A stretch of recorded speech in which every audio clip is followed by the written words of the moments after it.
नमस्कार, बहुत स्वागत है आपका। आप देख रहे हैं द न्यूज, आपके साथ मैं सृष्टि मिश्रा। देखिए, आज दो बातों की चर्चा होगी। पहली चर्चा ये होगी कि कांग्रेस के वरिष्ठ नेता पवन खेड़ा, आपको ज्ञात होगा अभी उन पर कई दर्जन एफआईआर दर्ज हुई थी। फिलहाल उन्हें राहत मिली हुई है और अभी वो बाहर है और उन्हें विमान से इसलिए उतारा गया था क्योंकि उन्होंने पीएम मोदी के पिता को लेकर अभद्र टिप्पणी की थी। सबसे पहले मैं आपको याद दिला देती हूं कि आखिर उन्होंने क्या कहा था। उन्होंने कहा था कि पीएम के बारे में कहा था कि भले पीएम का नाम दामोदर दास है लेकिन उनका काम गौतम दास जैसा है। और आपको भी पता होगा कि पीएम मोदी का बैकग्राउंड क्या रहा है। अब बैकग्राउंड को लेकर पवन खेड़ा ने तंज कसा था।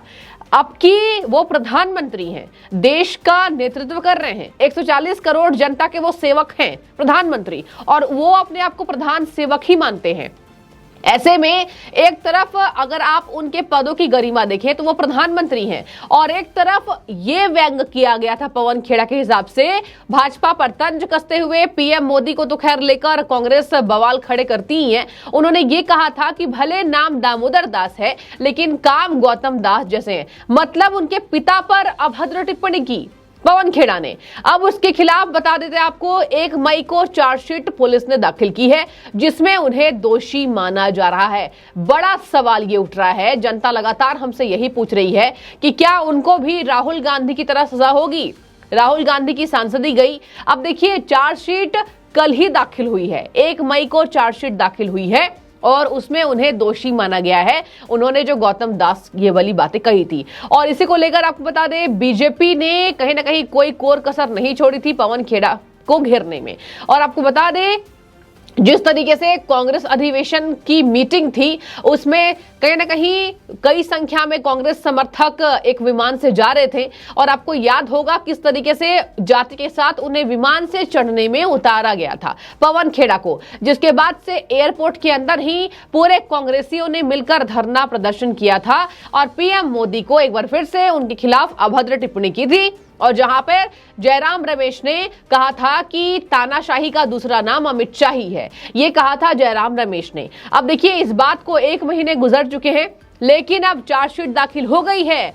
मुश्किलें बढ़ी हुई नजर आ रही हैं। आपको बता दें, इसके पिछले महीने में जब उन्होंने ये बातें कही थी तो उनके खिलाफ लखनऊ, वाराणसी जैसे कई ऐसे जगहों पर एफआईआर दर्ज हुआ था और ये एफआईआर दर्ज का जो संख्या है, जिसकी संख्या बताई जा रही है कि उनके खिलाफ कई ऐसे एफआईआर है, दर्जन एफआईआर उनके खिलाफ दर्ज हो चुके हैं। अब जरा सोच के देखिए कि पवन खेड़ा की मुश्किलें कम होने का नाम नहीं ले रही हैं। और कांग्रेस ने ये बातें कही थी कि क्या मिला, कुछ नहीं मिला। पवन खेड़ा को अब राहत मिल गई, पवन खेड़ा के ऊपर कोई कार्रवाई नहीं हुई, अब पवन खेड़ा स्वतंत्र हैं। अब देखिए, कार्रवाई तो होगी या नहीं होगी ये बाद में कोर्ट तय करेगी, लेकिन चार्जशीट में दाखिल होना, नाम और दोषी माना जाना, ये बताया जा रहा है कि बहुत बड़ी मुश्किल पवन खेड़ा के लिए दर्शकों खड़ी हुई दिखाई दे रही है। बहुत बड़ी खबर आज की। और देखिए, कहा जा रहा है कि पीएम मोदी पर तंज कसना, पीएम मोदी के पिता पर तंज कसना भारी पड़ता दिखाई दे रहा है। जब कांग्रेस के सांसद पूर्व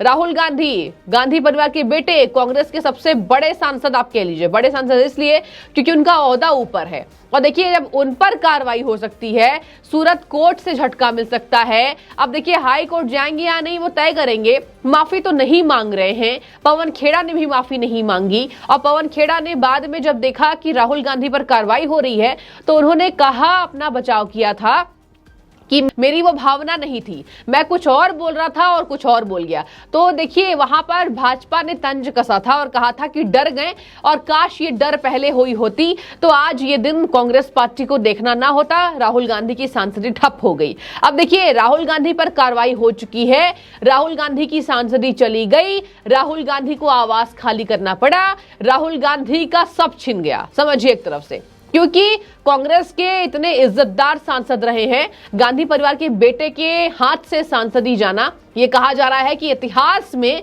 सबसे बड़ा झटका कांग्रेस पार्टी को लगा हुआ नजर आ रहा है और ये करनी वैसी थी, इसलिए ऐसा हुआ है। अब पवन खेड़ा के ऊपर भी कार्रवाई हो सकती है और कहा जा रहा है कि राहुल गांधी की ही तरह उन पर भी कोर्ट फैसला ले सकती है। इस वक्त की बड़ी खबर।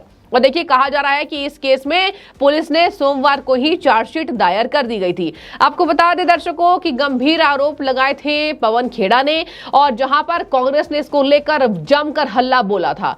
कांग्रेस के प्रवक्ता, कांग्रेस के सांसद, कांग्रेस के नेता, कांग्रेस के बड़े मंत्री लगातार इस बात को कहीं ना कहीं ये बात फैलाने की कोशिश कर रहे थे कि भाजपा तानाशाही हो रही है और भाजपा की वजह से देश का ये हाल हो रहा है। अब उस पर ही लगातार भाजपा ने ये तंज कसा था कि हमने तो आपको नहीं कहा था कि आप इस तरीके से मोदी सरनेम को लेकर उपहास उड़ाएं, लेकिन आपकी जैसी करनी थी उस हिसाब से आपको कोर्ट ने दोषी माना है। और यही कारण है कि लगातार कांग्रेस पार्टी की मुश्किलें बढ़ रही हैं। दर्शकों, आने वाले समय में लोकसभा चुनाव होने वाले हैं। ऐसे में कांग्रेस जहां जहां भाजपा से मुकाबला कर रही थी, कहा जा रहा है कि पवन खेड़ा का जो मामला है, राहुल गांधी का जो मामला है, इन दोनों मामलों को लेकर कहीं ना कहीं एक समुदाय इनको वोट नहीं देंगे क्योंकि इन्होंने माफी नहीं मांगी। और दूसरी तरफ सावरकर मुद्दे को लेकर भी कहीं ना कहीं इससे बहुत बड़ा असर राजनीति में देखने को मिला था, जहां पर बड़े बड़े नेता राहुल गांधी से खफा हो गए कि ऐसे कैसे बोल दिया। और देखिए इसी बात को लेकर अब लगातार कांग्रेस पार्टी अधर में खड़ी हुई दिखाई दे रही है और कहा जा रहा है कि कांग्रेस पार्टी को बहुत बड़ा डेंट इस बार के लोकसभा चुनाव में लगने वाला है। और ये कोई छोटा मोटा मामला नहीं है, ये बहुत बड़ा मामला था। अब देखिए आपको बता दें कि गुजरात के एक एमएलए ने शिकायत दर्ज कराई थी, जिसके बाद से लगातार राहुल गांधी की मुश्किलें बढ़ी और हर जगह राहुल गांधी को दोषी पाया गया।